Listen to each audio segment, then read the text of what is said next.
Breakdowns.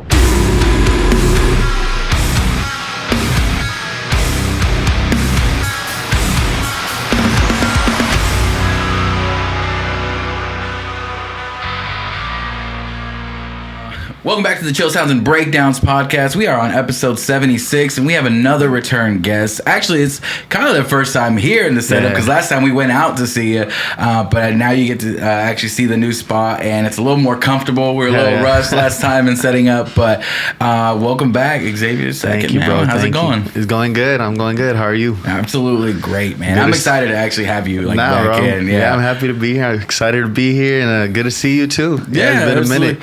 After, you're coming off right now, right in the release. You just released your latest EP, Worth, which has a couple singles that you had already worked on, but a few new songs. What was I kind of want to know. It looks like a kind of bringing back to your roots with Fort Worth, and what was kind of the thinking behind all that. Right. It was so it's Worth. I don't know, since just so people know, I live in the Austin, San Antonio area. It's right in between New Braunfels. It's in New Braunfels, right? So I've been living there for about a couple years now, 2 years now.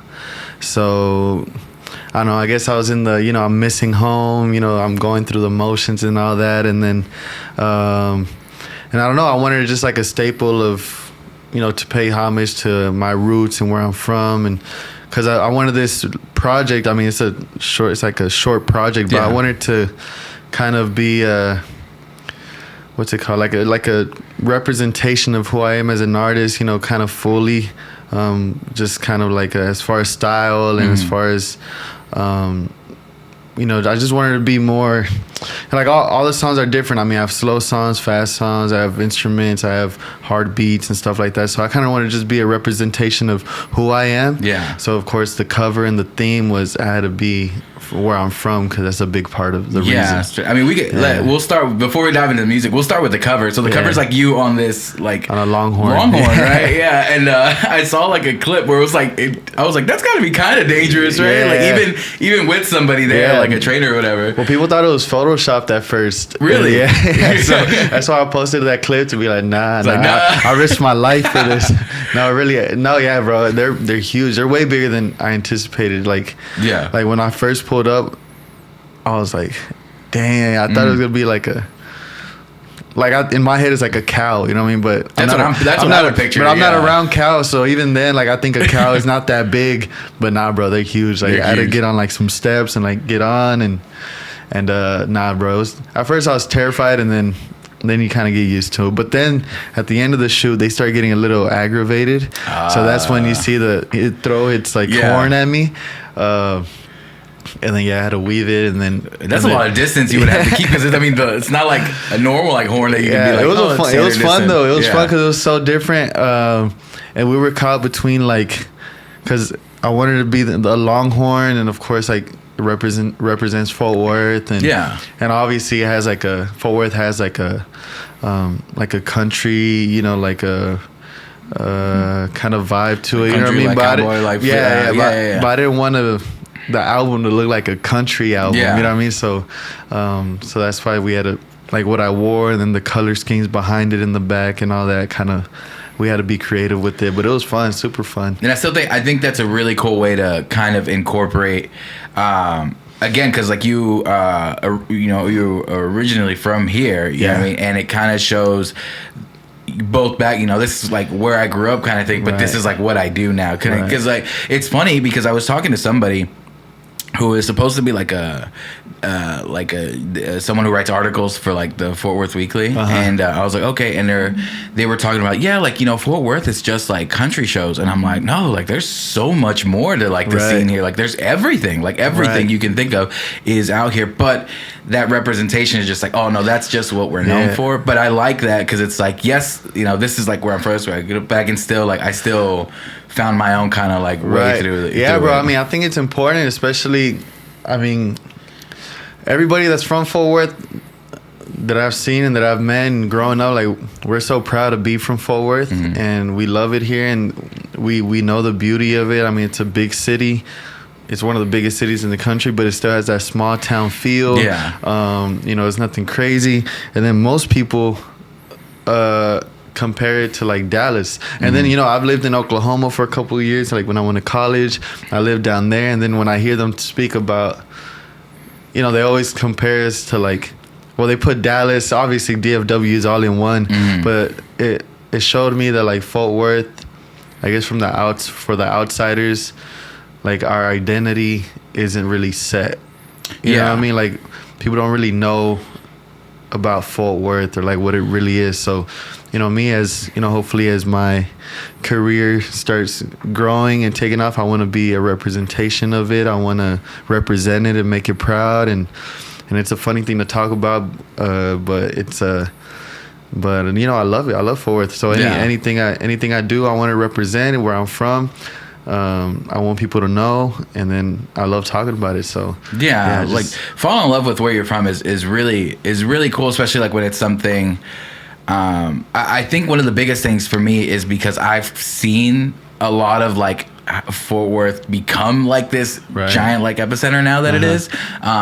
From when like I was a kid, like it was still among the smaller stuff, like they was very overshadowed by Dallas. Like now at least like people are starting to like kind of know, at least even like in Texas, a little bit outside, but at least it's creating its own identity, and it's becoming just as big, which has its pros and cons. But again, like this is like where, to me personally, this is where like I like was born and grew up. So I still find myself like finding new things that are like amazing about it, you know what I mean? And just like I think just I don't know, people in general, like I just like tend to really like this area. And honestly, I always talk about the DFW in general because like we have so much in so little space. Like, you know, Dallas has its own like scene and like vibe. Fort Worth does too. And Denton, but we have like a culmination. I think here we have a culmination of a lot of stuff. And then it's not until, well, for me, it wasn't until I left. Like the first time I left and lived in Oklahoma, and then now that I live down there, it isn't until you leave and then you start coming back where you kind of appreciate it a little bit more. Where like now you're like, excuse me, like I really started appreciating it once I left and really seeing the beauty of it. I'd come back home and be like, man, this just feels so good. Like I don't know what it is. Like as soon as you see the skyline, as soon as you're going downtown, Sundance Square, Stockyards, East Side, you know, all that stuff, it's just home. So it's just comfortable. I mean, you coming from like Austin area, you see the same like signal that everyone sees, that Miller sign. Once you see that, once you see that, your heart warms up. I'm here. Look, close. No.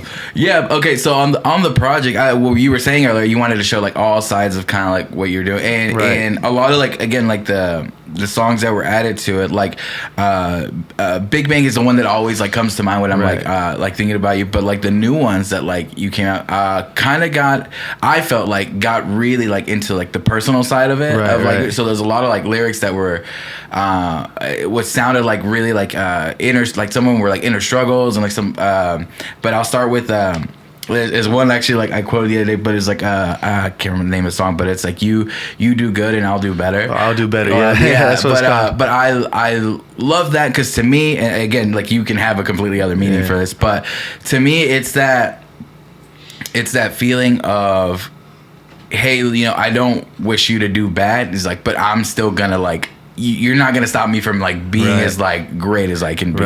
He's like, but I don't like wish you bad or anything like that. It's like, you do good. It's like, I'm just gonna do better. You know, keep going in. I just like that immediately hit. I'm like, I really like that. But what were those songs written? I mean, they were written at different times, I'm assuming, than the original like singles, or okay. So well, the process was, I mean, like Big Bang we've had for I mean, we dropped that one like last year. Scarred Knees as well.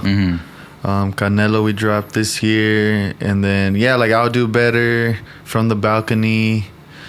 I think Moses, the intro. The intro. That one was we've had that one for like 3 years. Really? Yeah, we've had that one for like 3 years. It was just like the beginning part of it, and then it wasn't until we were coming up with this project and we found it again, and I was like, hey bro, this is like the perfect like first song, like, you know, like so why don't we put that in there. The beginning of Moses is like almost like a live like intro into the song. Is that what I mean? Okay. That was like, because I put it on and I'm like, I thought I put on like a live album or something, and I'm like, that's going into transitions into song. I'm like, that's such a cool way to intro the album. Yeah, that's what we were going for, because I mean our live shows is I mean, we want to emphasize everything we do. We wanted to translate to performing it live. So we kind of wanted to give it, you know, that live feel or whatever. But as far as I'll do better, yeah, we wrote that one, and then obviously that was like a breakup song, and I'm a happily married man. But it was fun to write that one.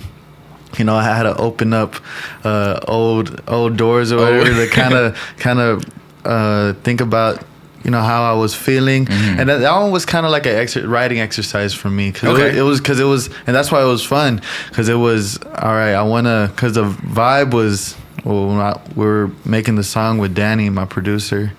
Shout out Danny Rad. Yeah, shout out Danny Rad.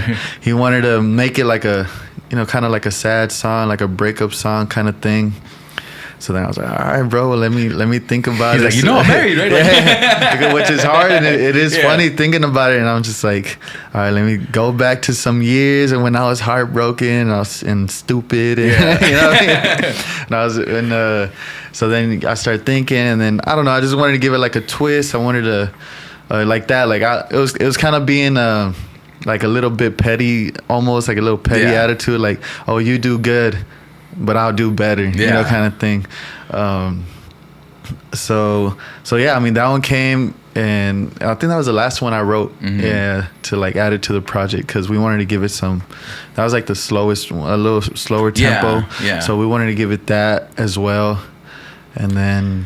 Well, that's an interesting way to write a song, and I'm always curious about like lyrical content, like how people do it, because like I've always like when I was writing music, it was always the best ones I ended up doing being like personal experiences, like is always like I feel like you're the closest to it. It's easier to draw on. So that must have been tough though, because you did draw on maybe something personal, but it's like old, so it's like how like to put yourself in like the like it's like okay, how was that feeling? Well, I think that's I mean, everyone's style is different, right? Of writing. Some people like super personal stuff but only stuff that's happening right now, kind of thing. Other people, and I do this weird thing where I kind of, what's the word, like I even also use other people's perspective, like, you know, my friends or like people I speak to, that, you know, I kind of use what they tell me and how they're feeling, I guess, to kind of put me in that mindset as well. And then I bring up so it's always like a combination of, because what I want to convey in the song is just the feeling, you know what I mean, like the feeling. So I use whatever I can to just push that feeling, and I guess the narrative that I'm creating in these, you know, in this song. So, and I think the good thing is that the breakup feeling and the sad feeling is a universal thing. Right, so like if I pull from like somebody's experience that they're telling me, like I can still encapsulate into like, oh, I remember what you're feeling now, or what you felt like I've been through that, and I can kind of work my way around it. Because I honestly, I mean, I approach it like kind of like when I write songs, I kind of do think of it like visually. So I mean, I think of it just like if I'm creating like a scene, like in a movie, you know what I mean? Like, what am I gonna... So I don't really buy into it has to be 100% my experience and 100% my feelings. You know what I mean? Like, I use everything as inspiration and to create this world, I guess. Well, I try to, you know, so yeah, I'll Do Better was interesting. It was fun though. I mean, speaking just like of well, I mean, one of my favorite albums by a band called I the Mighty. It's called Connector, and all these songs sounded really personal and like sounded like these experiences. I'm like, damn, like okay, I'm picturing myself in this like just life that this dude's been having. I was like, oh, that's why the album and then the commentary came out for it, and it's like, oh, like there's a song. It's like, oh, I saw this lady screaming in the street one day, and then I made up a whole story about like why I'm like, what? And it's like, like, and then like every song, no, I don't think any one of those songs was an actual like, they were all stories, and that's when I started seeing stuff. I'm like, oh, you could just write songs kind of like as a storyteller, like as well, just like, hey, it's not exactly what happened to me, but like I can take someone else's experience or even just hypotheticals and be like, what if this happened? Like, how would I feel? And then just like write something off of that. So I just, it kind of opened my mind to be like, oh, writing, you can do it a whole bunch of different ways. There's really not a wrong way to do it. No, exactly. As long as like, I think as long as you capture some sort of like authenticity and genuine in those feelings, like to be able to recognize them. It's that's why you have to bring it back to like your own, like, you know, like to your own feelings that you know you felt, and especially like a heartbreak or like moments like that. Like everyone, if you ever went through it, you remember those feelings very well. Because I mean, if you really went through a heartbreak, I'm sure that moment for everybody was a pivotal point in somebody's, in, you know, in your personal life. Like you're down, you know, you're sad, you're kind of delusional, and then you have to work your way out of that. So if you've been through it, I mean, you're gonna remember those feelings. And that's why when a friend is speaking to me that's going through it now, I feel him. You know, you're like, fuck, like I know what you're going through, bro, but you'll make it out. Trust me. You know what I mean? So so it's just, and I have a good memory, I feel like. So I remember things that I felt when I was like a kid, you know, crying and it's just about remembering how it felt, and then being able to, because I think you could also tell when, because there's also times where there's songs or topics or something that would be fun to talk about or to write about, but if I never went through anything near that, like that, you'll be able to tell by my writing that, oh, he didn't really, you know, he didn't really go through that, or it's gonna be very vague, maybe, you know what I mean? So yeah, it does. It also has to. It's a weird balance between, you know, you could use other people's experiences and write a story, but it has to be from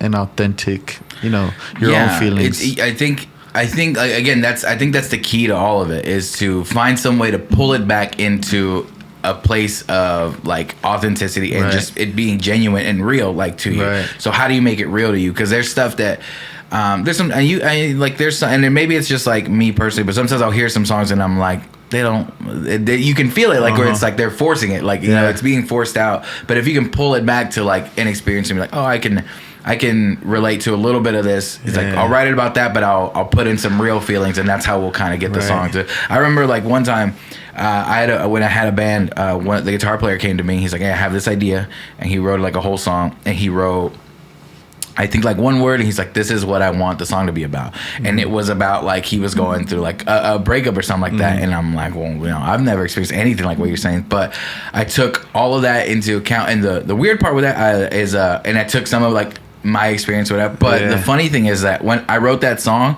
and 2 years later that exact same thing like happened to me, and I'm like, what the fuck, like, you know what I mean? So it's like these are like like just universal feelings that people have, and experiences that it's like they're shared. But yeah, I think if you find ways to pull it into like a place of reality, pull from your own experience, it always comes out with like something like great songs, and just like authentic songs that are real, which I think are the ones that people cling on to. You know? And I know I did good on I'll Do Better, because when I played it for my wife, she was like, dang, I feel like I did something to you. I was like, just like, she's not like, going like, hey, what'd I do? She was like, damn, I feel like we broke up or something, we divorced or something. I'm like, nah. But I was like, I took it as a sign of, okay, she felt something. And, all right, then so the song is good. The song did what it was supposed to do. But talking about you seeing stuff visually, the Canelo video was that was one that you directed, right? I directed that one. How was that experience? Have you done that, like, directed before? Like, I mean, all of my video, I mean, I dabble in the like what is like cinematography, the music videos and stuff, because I mean, I feel like I was forced to, you know what I mean? I wanted to do my own videos. I didn't back, you know, when I was a little younger, I didn't have money to, you know, hire a cinematographer or director for every single video I wanted to do. So if you look at my YouTube channel, if you scroll all the way down, it's embarrassing, but if you scroll all the way down, most of the videos that you see on my channel were directed and edited by me. So I mean, and I fell in love with it. I mean, at first it was just something I learned to do because I had to, and then as I started learning about, you know, cinematography and directing, and, you know, and just filmmaking, and, you know, falling into that world, I started loving it. I started loving it, and especially so I bought my own camera, you know, just now, and then it did change the way I would write my songs, because then I would start thinking visually, because I was behind the camera for a lot. Like I would literally, I had like a little Sony camera, and I would get my brother or my little brother or a friend and be like, okay, look, just move like this. But I'll just show him, and then I just started like that. I mean, it's simple. It's nothing crazy, but with the Canelo video, it was kind of, I mean, I hired a cameraman and well, shout out to Miles. So he written between us, but I also like it to be a collaborative effort. So obviously, I mean, I tell him, bro, you have creative freedom. Like anything, any ideas you have, like bring them out. Whatever you want to do it, and then together we'll make it dope. And then so yeah, between me and him, I already had the vision of how I wanted it to be, and kind of like the intro part, you know, like how I wanted it to start. We got Ben the Hill Gurman from Diamond Hill. He's a pro boxer from here, Fort Worth. He was super cool, super easy to work with. He pulled up. We had Renaissance, you know, from Immortal Soldiers, and he's a legend, forward legend, and I had him on there, and yeah. So then we kind of we had the idea, and we just kind of wanted. Well, that song, the energy was just like a let's go energy, you know what I mean? It was just like something you could put on a workout playlist or something. So that's just what we wanted to convey through the visually and all of those guys. Yeah, which is really like I really like. The training montage, and just like how it starts, like there's that intensity there, like with it. It was just and like just the raw audio from like that, and then like just the training throughout, which now makes sense. I didn't know like like he was a pro. I was just like, oh, this dude knows what he's doing. No, like, it looks like he's a pro. Like, for real, bro. That makes perfect sense because I'm like, oh, the training looks like fucking legit. Bro.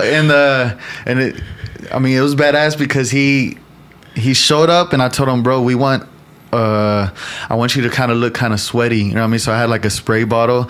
He's like, no, bro, just give me like 10 minutes. And then, bro, he went ham on the treadmill. He went ham on the jump ropes. He started doing sit-ups and push-ups. Like he went ham for 10 minutes straight, and then he just came out all sweaty. So he's super dope, bro, for that. And that's fucking dope. And I was like, all right, bet. So when he's sweating, you know, most of it is real. And then once he started cooling down, I mean, I would spray him, and he'd be like, just spray.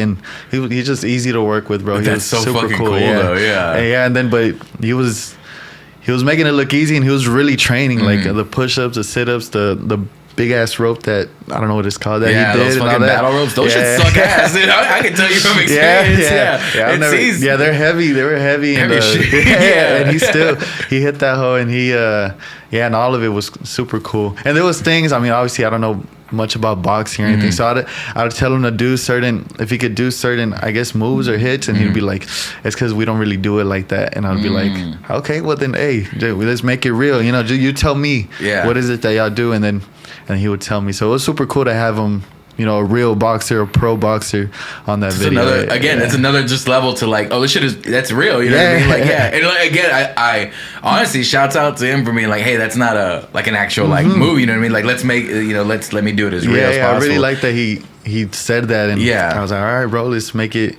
Because also too, I guess him as a boxer, if another boxer watched the video and saw him do some, I don't know, some funny shit or something that they don't do, you know, he had a, I guess, represent boxing, you know, for himself. So which is cool. Like someone holding their integrity over the, you know, their craft. You know what I mean? Like same thing with like someone told you to like, if like someone off the street just telling us like, hey, like on this song you should like do this and stuff. And I'm like, no, I don't really do this. So it's kind of like the same way. So I think that's like an important moment for like artists in general, you know what I mean? Like, or, you know, in that case, like his art, his craft is going to be like boxing. It's to like hold on to the integrity of like, hey, I know like what I do, like I'm going to do it this way. Which is, again, the same reaction you would hope like you would have as an artist if someone's telling you, like, if you hop on somebody else's song and they're like, no, do it this certain way. You know, I know there's collaborative efforts, so there's a little bit of like, okay, I'll try that. But there's also like, I don't know why I always remember this, but I don't know if you remember when Jay-Z and Linkin Park collabed on an album. I remember watching the documentary, and there's a part where they're like, oh, we need you to be louder. And he's like, and they want him to say it a certain way. And he's like, oh, that's not how I talk. They were telling Jay? Yeah, they were telling Jay. And Jay's like, you know, like, I wouldn't say it like that. And they're like, oh, okay. They like immediately like, no, never mind. So like, but he's like, again, like if you know, like, hey, I know like how I'm going to sound. I'm not going to. I think if you push it there, then you're like, oh, I'm faking it now. Like, it's not me. And then like that, again, it adds to like that there is that weird line because between trying or getting out of your comfort zone, but then also knowing that who you are and what you do, and like if someone asked me to get on a track and I don't know, do some crazy screaming or something like that, like I'll just be like, bro, I don't do that. And again, it's an like you're saying, it's an interesting line to walk because you want to make sure that you don't stay in your bubble and just like never do anything different, but you also like, okay, I also know like how to push and like I guess the steps to push to like doing like bigger things. I think it's really important to be like, how do I grow, but also how do I still remain, what I want to do. But yeah, I feel like artists especially are always like evolving, like especially like in making music. Like from your first songs, I know like every time I talk to any artist and they're like, I might like one of their old songs, like, oh, I really like that song, and he's like, nah, like that's not me anymore, this and that, or, you know. But I think it's such a cool way to see your progress in like in an actual real time. Is like, at this point this was like the best that I was doing and I was like proud of this, but like look at how far I've come. And that's why I kept as far as like the music videos and stuff, that's why I keep the old ones there.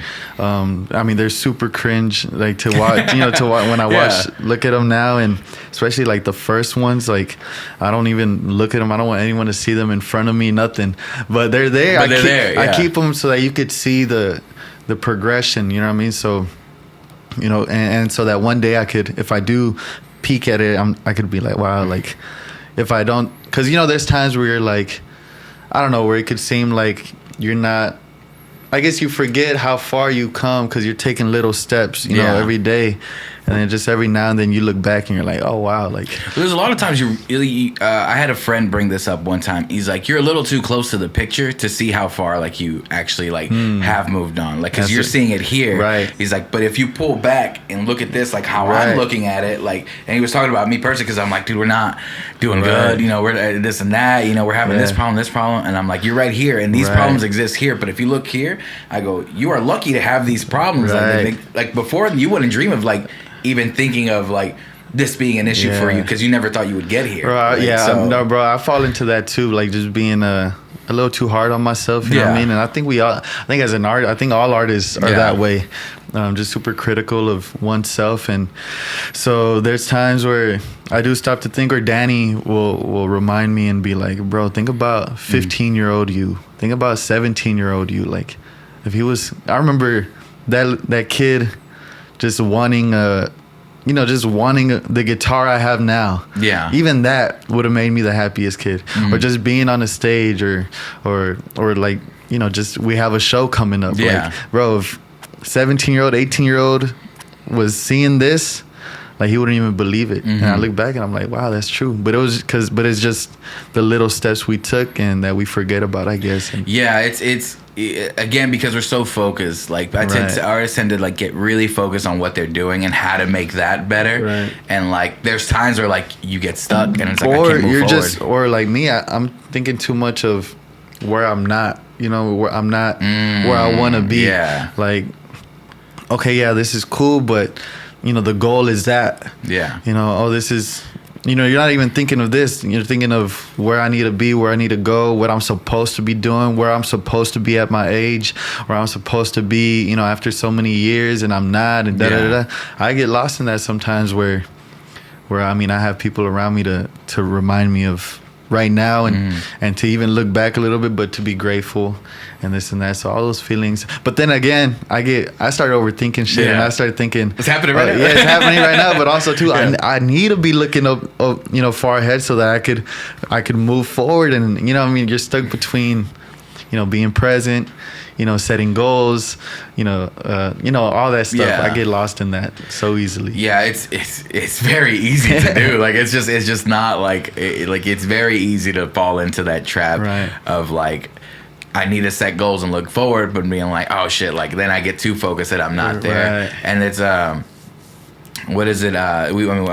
We just talked about it on one of the previous podcasts, but it was like what the comparison is the thief of joy. So like once you start looking at like others and be like, oh, I should be doing this. A lot of people don't even start. Like that's the crazy thing is a lot of people don't even start working towards like stuff that they dream about because they look at this product, they try like once down here, and I'm like, I'm not even close to that. I go, I'll never get there. That's true. But no one ever sees the staircase that it takes to get there, and it's a shit ton of steps that it like, you know, it's little by little. It's not all at once. People want to get to Z without going through the A, B, C, D, E, without going through the alphabet. You know what I mean? They want to jump, and no, yeah, I mean, bro, I think we're all victims of that. I think we all at some point fall into that, but then that's also why talking about it is important. Collaborating is important.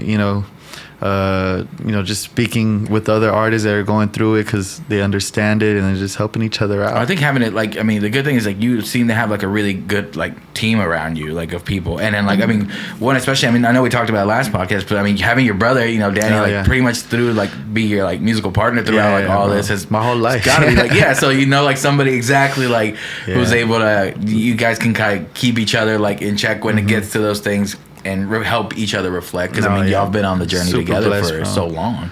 Yeah, bro. I mean, it's almost too perfect how it kind of came out. You know what I mean? The way we grew up. Yeah. I leaned. My interests was the guitar. His interests were the drums. My interests leaned towards writing songs. His was producing. Like, it was just kind of like a yin yang kind of thing. So fitting perfectly into each other. Yeah. He's kind of a quiet type. I'm kind of the more outgoing one. Like, and then his strengths are my weaknesses, and my strengths are his. So they're together. I mean, we just created we have a good chemistry, a good team.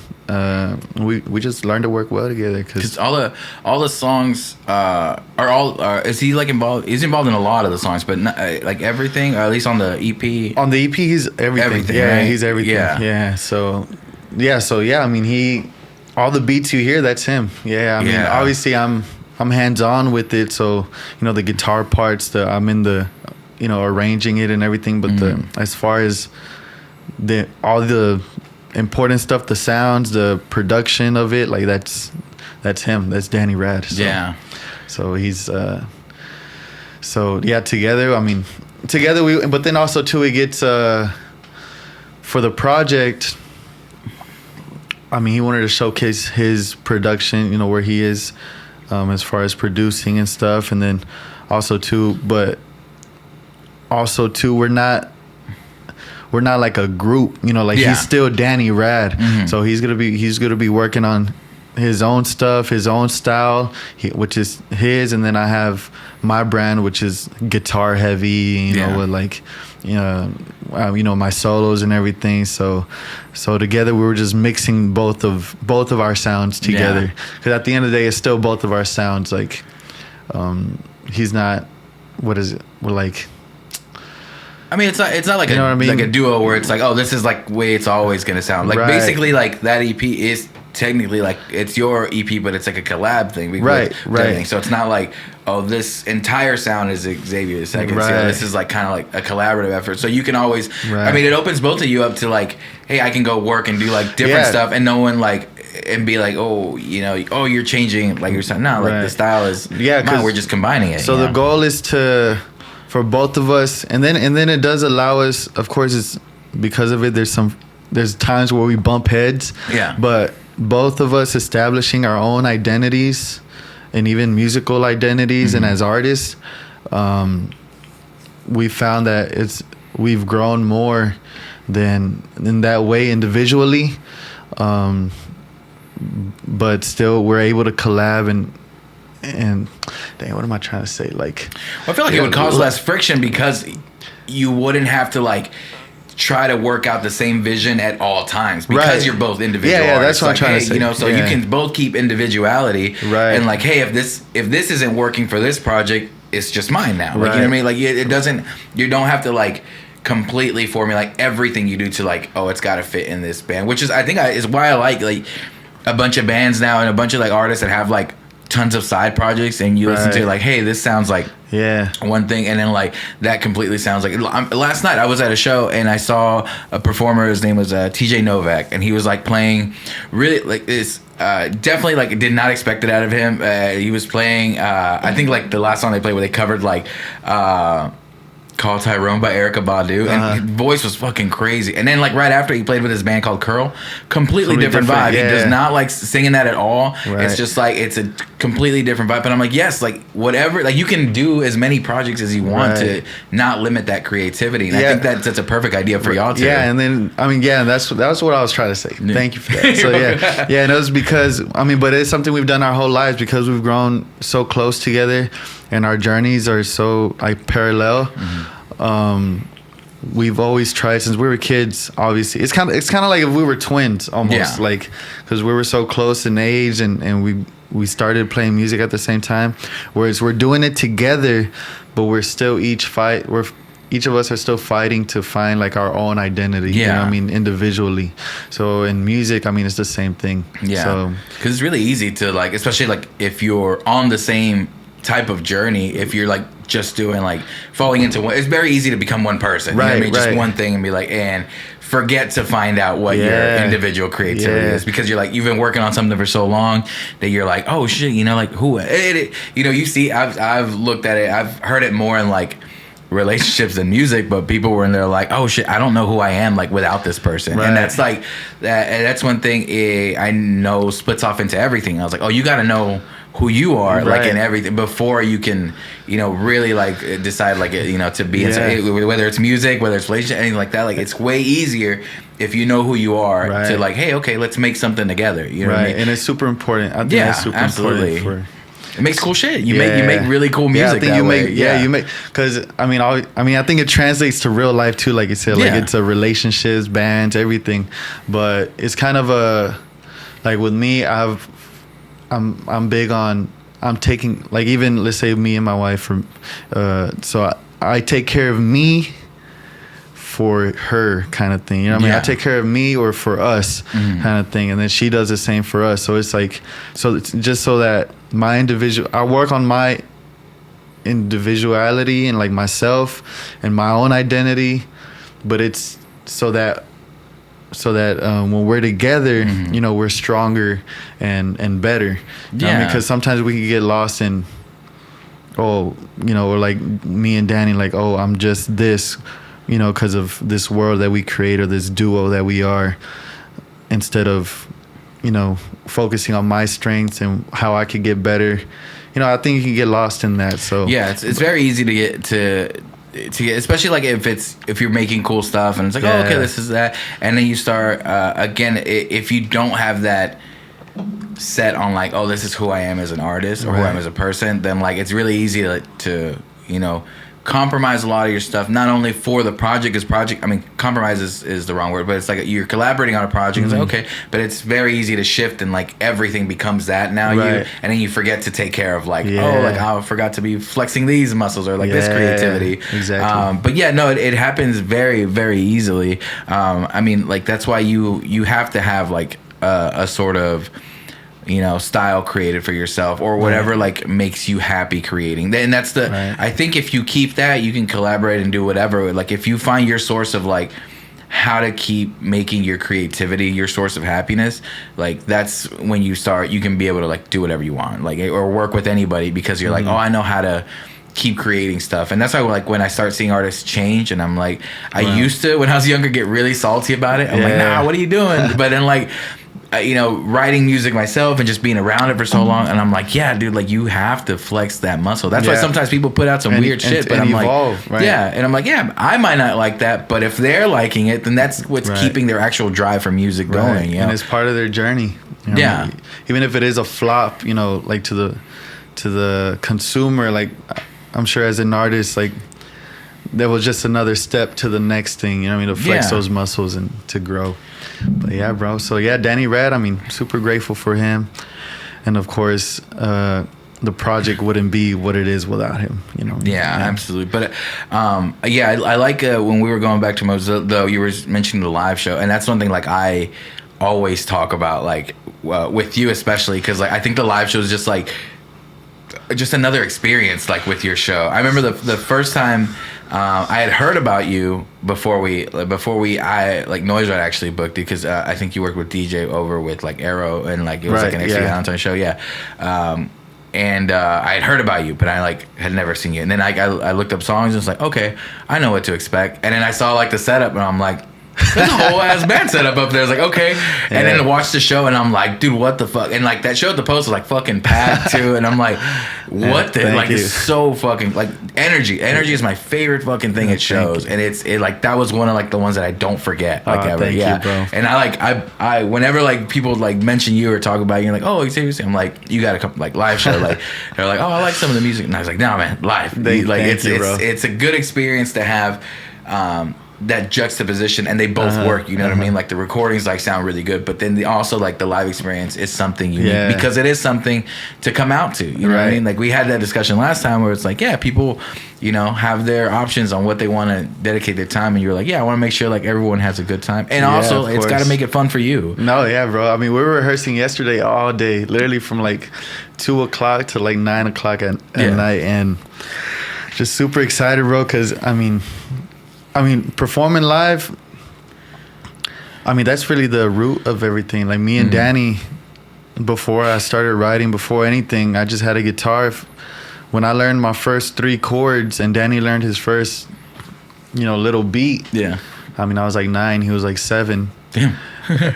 Bro, I would tell him, let's go jam out. And we'd go to the garage, and if I know those 3 chords and that one beat, just play it for hours and hours and see different ways to play it. And that's really all we did. I mean, all our life, I mean, it was just that jam session, the spontaneous, you know, like stuff you do, you know, when you fall into the zone or whatever. And then from there you grow and you just fall into like, I don't know. Like to me, that's where I thrive. Like that's what I love to do, you know what I mean? So we try to implement that in all of our live shows, and the songs when we write, like I said, like we do think of it, okay, but are we able to perform this? Are we able to how is this going to translate live? And we keep that in mind so that in the shows, I mean, we could, you know, feel comfortable and do what we do, which is me on a guitar, Danny on the drums, and yeah, bro. Well, thank you for that. Absolutely, for those words, bro. I definitely recommend. And then your show's coming up, like we're gonna have at Tulips, August 12th. Yeah, August 12th. I know some of the artists, like I know Born Out of Love. You got him playing at Dakota, which super talented. Like his releases have been really cool lately. And then Limerence, which I'm like a super like big fan of. So I'm like, oh, like cool. There's a couple artists that I haven't heard of actually before, which is like you have 88 Killer playing. 88 Killer. And then you have MCVK. I don't know how to say Mac it. T. Mac, is that what it is? Okay. And then Eric. Eric. Eric. Those are ones like I'm excited. I'm like, oh, okay, like I haven't seen them live, so I'm kind of pumped. 88, I mean, he's an old friend. Yeah. I mean, like I've known him for years, probably about 5 years now. Wow, I've known him, yeah. I mean, he's from Fort Worth, and we met through a mutual friend in Dallas, and he actually, shout out to him, because he actually, before I was doing shows, before I was doing anything, I hit him up one day just off the fly, and I asked him, I was like, hey, bro, like I really want to do shows. I want to get in the scene. Could you maybe, you know? And he was doing shows, and I met him at one of his shows in Deep Ellum, and he actually, and I hit him up on some like, hey bro, could you, like on some little bro shit, like, hey, could you help me out, like give me some words of advice or something, like how could I get my foot in?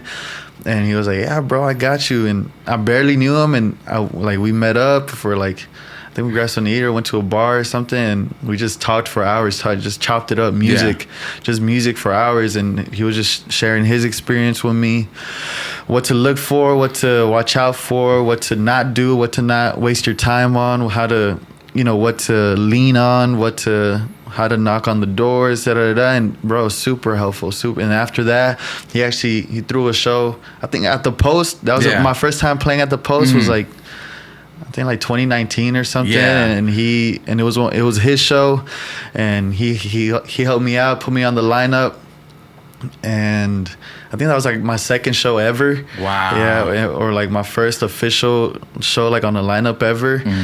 And bro, he's helped me out. And then after that, it was just kind of like after that, it was kind of like he opened that door. And after that, I mean, I kept working. I think that was where I met DJ, where DJ first saw me. And from there, I got, you know, he helped me out and working with Chow with the other shows. And I mean, if it wasn't for that first door, I mean, he was just super instrumental in my journey. That's such a awesome and like just like nice thing to see in the music scene in general. Is people not trying to gatekeep basic knowledge about like the scene. Like, how do I get it? Because there's, when you come into the shows, like people, if you're ignorant to it, or if you're like, you know, this is your first time just doing it, like, how do you get a show? I don't know. Like, you start like just like trying to figure out, and like the worst thing I think you get is those people who is like, it's good and bad advice, but people like who are like, just figure it out.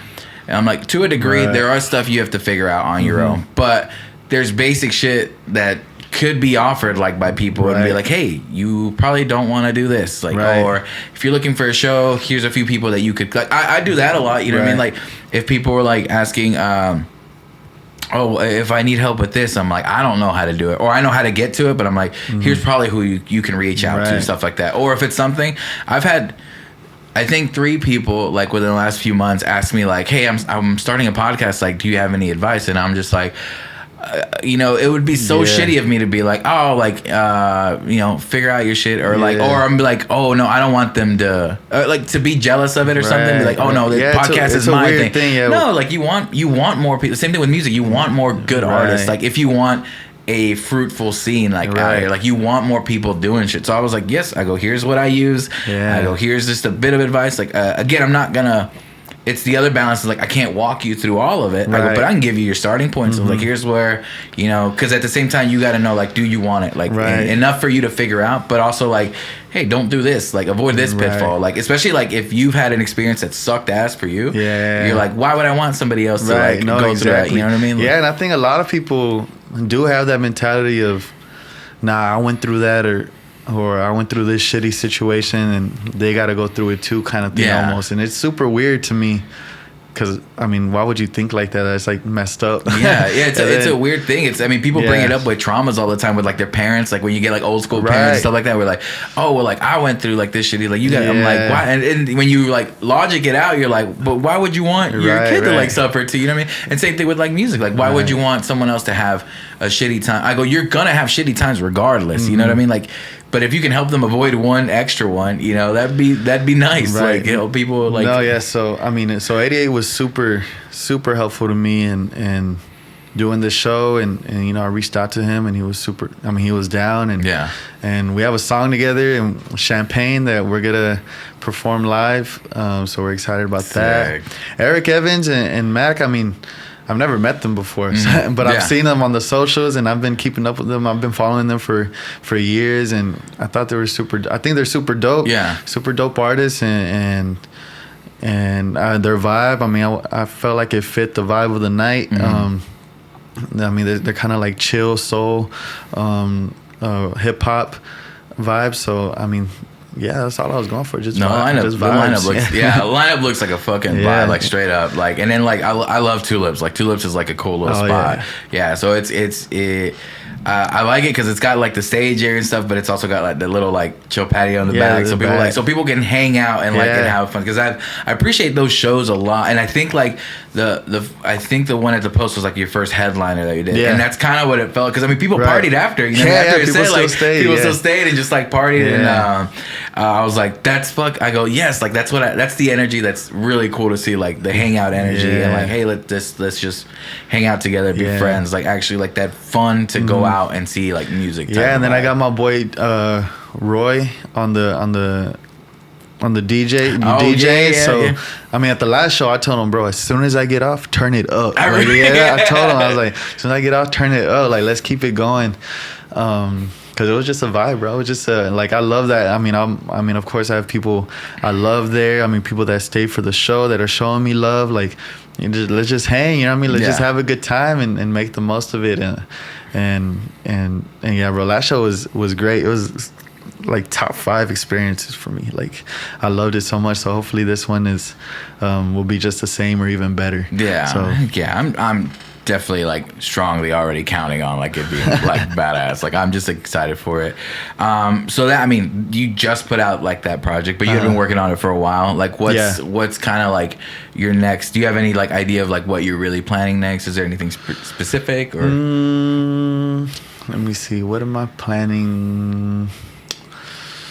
Let's see. I mean, we're working on songs for sure. I mean, always working on songs. Me and Danny working on, I guess, establishing, I guess, my sound, or kind of adjusting it, and just playing around with other sounds always at the same time. I mean, the show, we're working on a few songs with some other art. We have some collabs that we're excited about. I mean, 2 of them are already solid, so I can say. I mean, one of them we have one with Alex Rincon. He's an artist from Dallas. He's He's super dope. Yeah, he used to play on Better Terms. We're working with him. We have a song with him. Okay. That sounds exciting as fuck. And then we have one with Crystal Poppin. She's out of El Paso, and she's a super dope artist as well. And yeah, we're just working on those, and I mean, and then probably just try to book some more shows. Yeah, I do want to expand a little bit more, like do more stuff in Dallas, do more stuff in Austin. So hopefully, after this show, and I mean, I'm gonna go all out for this show. I want to document everything. I want just as much footage as I can get. And then just work on content. And you do a pretty good job on that, because Thank you. I've seen like some stuff off the same shows, and I'm like, oh, this is.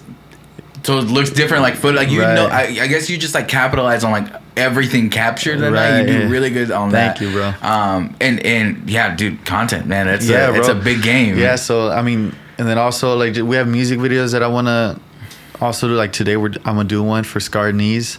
Later today.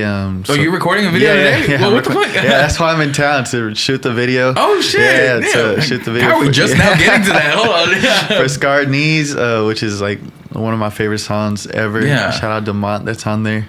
And so yeah, just working on music videos and like BTS and stuff like that, and content and music video. I want to do some other videos for. I want to do a video for From the Balcony. That's on the project. I guess just content, and then just just moving forward one thing at a time. So and then like those collabs we have on the way will help, and yeah, bro. I mean, that's it. Just one thing at a time. One thing at a time, but you got a lot you're working on. You know what I mean? So kind of like working on stuff for the project still, some music videos and all that stuff. Yeah, I mean, I'm not on the project. That was just like a little package that I mean, last time we dropped the project was like 2020 or 2021. And after that, I mean, I'm not really a project, guy.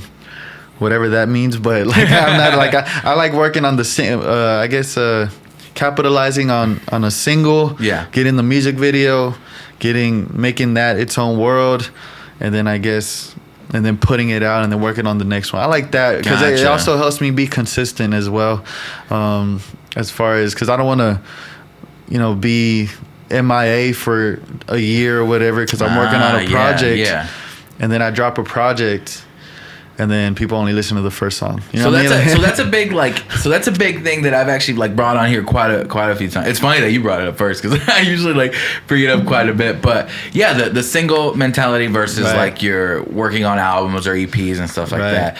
And I enjoy both of those things. But I think as an artist, it's really cool to be able to just like put out a song every, like if you write 4 songs, you could put out a 4-song EP and it'd be, like done in like a month, you know? Or if you drop one of those songs every 3 months, like you're relevant throughout that entire year. And then like, if you focus on like, release that song, it gets a music video, it gets a bunch of other different types of content. You could spread that out that whole year with 4 songs. You know what I mean? Like I've thought about it that way. And another thing with me personally is it helps seal those ideas away. So it's like, hey, I wrote a song, let me put it out, like instead of like holding on to it. And I think it just causes a really nice workflow, at least at the beginning. Like if you don't have a giant fan base who's like, I'm gonna listen to this whole project when it's coming out, then like you're working really hard on something. And you're right, like I noticed that on like when projects get put out, and the first song on the project is the most popular song on like their Spotify list, and I'm like, are people listening to the whole project? Or like, and it sucks because you're like, I worked really hard, and it's like it's just really hard to figure that out, and also figure out how to like keep it relevant. But I think singles is a really good like job of doing that. Yeah, and I think, I mean, that's like a controversial subject, I guess, you know, for up and coming artists. But I stand, and obviously I'm like, I need to work, excuse me. I need to work on it. You know what I mean? Like, I'm still, you know, obviously the struggle and what everyone is working on is to be consistent, you know what I mean? Because that's the key. So obviously, you know, I'm just trying to be as consistent as I can and more consistent every day. And I think the project we dropped, it just has a little package because we had the songs and we wanted it, and I had the vision for like the cover art and the theme of it that I wanted to push. So we did that, but after that, I mean, it's just gonna be singles, you know, for a good minute until I get, you know, until I think it's time or I feel inspired, or, you know, we have this bulk of songs that are good. Because there are also songs that I guess aren't really single, you know, single type songs. So I would like to. So yeah, like those. I mean, you could throw them like in a package and then put it out, and that's fine as long as you're still consistent. You know what I mean? As long as you're not working on a project for a year or two. You can't just disappear. That's the thing. And then disappear, right? You can't afford to disappear off, like, and go off grid, right. Like for huge artists, sure, do whatever, you know. Kendrick Lamar can go away for like 3-4 years, you know what I mean? How long have people been waiting for Rihanna to drop an album? You know what I mean? Like, but they have the established fan base. They have that. You have the luxury of doing that. Obviously, I'm still growing. I'm still trying to grow. I'm still trying to.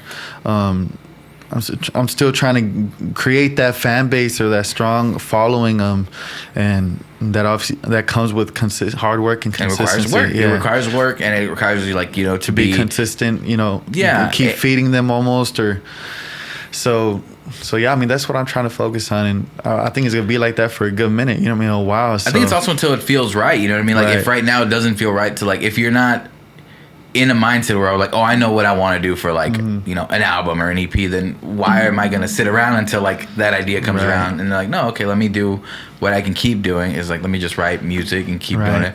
And I've seen you, like, kind of been working on, like the ones where, like, you're in like, with just, like, your studio space and you're just, like, kind of, like, rapping, creating videos that way. I think that's such a cool way, like, to stuff. I think people just need a lot of people, and me, you can count me as one where I was like, oh, like, I don't like the whole idea of, like, content is, like, really, like, I don't want to do it. I think you just have to find stuff that you like to do, and I'm just like, just cater that, like, do stuff that you actually enjoy creating, and it's just, I think it's, people just need to treat it as an extension of your art now. Like, you know what I mean? It's same thing with music videos. That's why I think, like, you had, like, you're starting to have a lot more fun with, like, creating music videos and, like, with your trajectory and that, because again, it's just an extension of, like, music takes you here, and it's like, oh, like, I can take that same music and push it a little further, you know what I mean? And that's why people are getting into, like, all sorts of mediums with, like, their, you know, they start off with music and then they're directing, like, music videos or a short film to go with their music video, or, you know, something like that. You know, there's a lot of creative outlets, and I think you just have to find which ones, like, you enjoy doing. Yeah, I mean, that's something I'm trying to work on right now, just learning how to, because as far as content, you know, like, obviously for any artist, especially when you're on social media and stuff, hearing that word and you're on YouTube, content, like, it gets so annoying, and it's so like fuck, like, I don't want to, you know, like, the purist, you know, I'm an artist, you know, I make songs, I'm not a content creator. But in this day and age, I mean, you have to learn to do both, you know, because it is an extension of your art, you know what I mean? Like, so, and that is part of the game now to grow a fan base, you know what I mean? Like, you have to reel them in. I mean, if you are looking to, like, create, like, some sort of, like, career out of it, because if not, I mean, you could write music all day, and that's fine. If you're fine with just, like, creating stuff, cool. Like, but if you are looking to hopefully tour, or hopefully you know, like, create some sort of, like, living off of this, and it takes a lot of work. But I think me, when I was thinking content, in my head I was like influencer content, and that's where my head was going. So it was like, oh, so it's all these, like, trends, it's all this stuff. It's like, I'm like, oh, I just, you know, I don't want to it turns look you at off those. a little bit. I was kind of like that. But then it was like, oh, I could just make stuff. Like for NoiseROT recently, I'm just like, oh, what do I like looking at? And I'm like, oh, I like seeing those little like tiny little recap stuff. So then I started going to like to our shows, and I'm like, let me see if I can start making something. Yeah. And then again, like I made like, I don't know, 6 or 7 of those in a week. And we were talking earlier, like that 30 second to 1 minute clip takes me an hour. But I was sitting there and I'm like, this is cool. I'm having fun making enjoy it. Yeah. Yeah. Man, that's the important part. That's the biggest thing. Yeah, I think people need to stretch it that way. Learn how to have fun. Because there's also too, I mean, obviously you see there's a bunch of cringy ass content and like, you know what I mean? Like where they're obviously like faking it or trying to, I don't know, like I don't like the whole, I don't know, like calm out. Yeah, like the whole, or let's say like the extreme version, or like setting the phone down and then they're crying or whatever. Like you really set the phone down, you press record, and then you started those crying. Are so like weird. I hate those. And then, but that's the extreme version. But like what I'm saying is like, obviously there's stuff where you're like, man, I don't want to do that.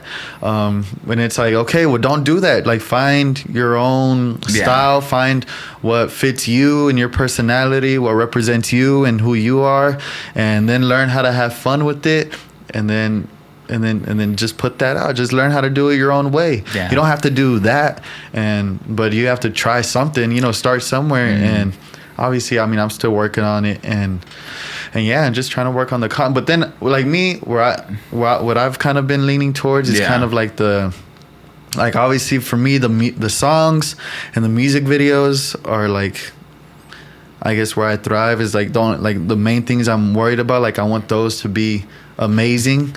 So then the content and everything else, okay, well let me get as much as I can. And the shows, songs, music, videos, shows. So let me just revolve. Let me make the content to revolve around those. Whatever I'm working. If I'm working on a song, all right, let me get behind the scenes of me recording the song or whatever, breakdown of the beats that Danny does. And then if I'm working on a music video, okay, let me have a photographer. Let me get behind the scenes footage. Let me find ways to create little clips about certain ideas I had or little experiences that I had in that. And then for the shows, behind the scenes, vlog style type, you know, footage of the show, you know, moments, capturing moments that are happening in the show. And so then, you know, I'm kind of keeping it in there, you know, kind of thing. And keeping it in that world is where I'm having fun with it. I love doing it. I think it just goes back to what we were saying, and it's people can see, like, smell people being genuine. Like people know how to feel that. So if you don't like what you're doing, it's very obvious. Like so if you're like looking at it, it's like, no, I don't like doing like the trendy like things and stuff like that. I was like, then don't do that. Like find a way to do it, because if you try and force it, people will see that you're forcing it. Right. And like it's gonna do the opposite. It's gonna turn people off of what you're doing. You know what I mean? It's so finding ways to do it. Like, you know, you doing what you love, like the music videos, the music, like, okay, let me just make stuff around that. You know what I mean? That's not going to be anything extra. It's just like, okay, I can record myself performing one of the songs, like, you know, do the vocals for it, like isolate it. Cool. Beat breakdowns. I didn't know I fucking like beat breakdown videos until I saw like the breakdown for like Childish Gambino's Redbone by Ludwig, and I'm just on Genius. I'm like, what the? I was like, this is fucking interesting as shit. Cool, you know what I mean? It's just stuff, and that's when I look. I'm like, okay, what do I find myself watching? And it's cool, like as an artist, like what do I expect? And I always talk about like when I was younger, I used to love watching studio vlogs, and it was just like, you know, them recording like, oh, we're doing vocals now. This is what it's like raw vocals and like guitar playing. They're just talking like it's nothing. Like it just gets cut together. I'm like, cool, like that's cool. But it's just finding stuff that you enjoy out of what you do. And again, if you treat every bit of content, anything like content and like anything you're creating as just an extension of your art, I think people come out with some really like cool stuff. Yeah, and I think it's just like you said before, like if you just want to be an artist, make songs in your bedroom, and that's all you want to do, like do it. You don't got to follow. You don't have to do anything.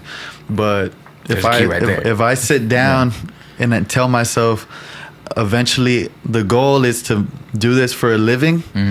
Well, you kind of got to look at what you have to do to get there, you know what I mean? And then look at it's like a game almost. Like, all right, you got to get in the game and then learn the rules, then break the rules, and then just work your way up. You know what I mean? So that's actually a great way to put it. Learn the rules and then break them. You know what I mean? Like, hey, figure out like how to like, you know, do it the way that people are telling you, or people are like, or whatever the mold is. What's and working like, okay, right now? How do I figure out how that, break those rules, and how do I make it my own? Right. Because that's what everybody does. Like, I as an artist, like I found myself, like, you can tell a lot in like my earlier writing. It's like, oh, I was copying this straight up. It took forever, like a lot of like emulating before I was like, oh, this is who I am as an artist. Yeah, and that's natural. Everyone goes through that. Yeah, it's a progression, but again, it's making that real and then making sure you treat it. It's all just an extension of your art, and I feel like you do a really good job with that with everything you're doing. Thank you, bro. It's exciting more and more, like every like the more things that you're creating and making, and like again, your shows are awesome. The music, I'm excited for like the visuals. So it's crazy shooting a music video today. So you got a busy day going, but I appreciate you coming by, man. I'm excited for the show, August 12th at Tulips. And it's gonna be a fun one. Do you have? I mean, the video for Scarred Knees will be out sometime. Yeah, it's gonna be out hopefully in a couple weeks. So yeah, the music video for Scarred Knees, the project Worth, little 6-song project. If y'all have 30 minutes or 20 minutes, I think, to spare, go check that out. The show Tulips. August 12th. Hopefully, if you can make it out, if you're not doing nothing, it's gonna be dope. It's gonna be a great night. So if you could pull up to that. Please, I can't wait to see y'all. What else do I got going on? Just keep an eye out for the stuff we're about to drop. Yeah, I mean, and anything you're dropping and stuff like that, we're definitely gonna be sharing that, because we, like I said, we've been big fans since we kind of like started listening to and definitely seeing you. So when we were, you were like, hey, they were like, Xavier wants to come back to town. I was like, fuck, like we gotta do it. Like, you know what I mean? Like I was like, because it's always a fun time to work with you, and those are fun shows, and I like being a part of those and being part of like showing more new people like you as an artist. No, and I love really working cool. with y'all, bro. Thank you, and the whole team, y'all's whole team, and NoiseROT, everything y'all are doing. Like, I love seeing it. The content you're creating, I love seeing it. The what y'all are doing for the scene. I love working with y'all. Super easy to work with, like, and obviously y'all are super cool people. So, bro, I fuck with y'all heavy, bro. You have no idea. I love working with y'all, and I'm excited because together, I mean, we can make beautiful, great moments. So that's how, and that's what it's about. That's what absolutely. It's about. I feel that 100%. I appreciate you saying that, but that's what it's about. Like, I'm like, I just want to create those moments that are really special. And like I said, I literally have that one from the first time I saw you. I like it at a whole deer, but I love being able to share that and create those for like other people, like with artists. So it's awesome. Again, thank you for stopping by. You got a lot of stuff going on. I'm excited for it. But again, this has been episode 76 with Xavier II, and we'll see you guys next time.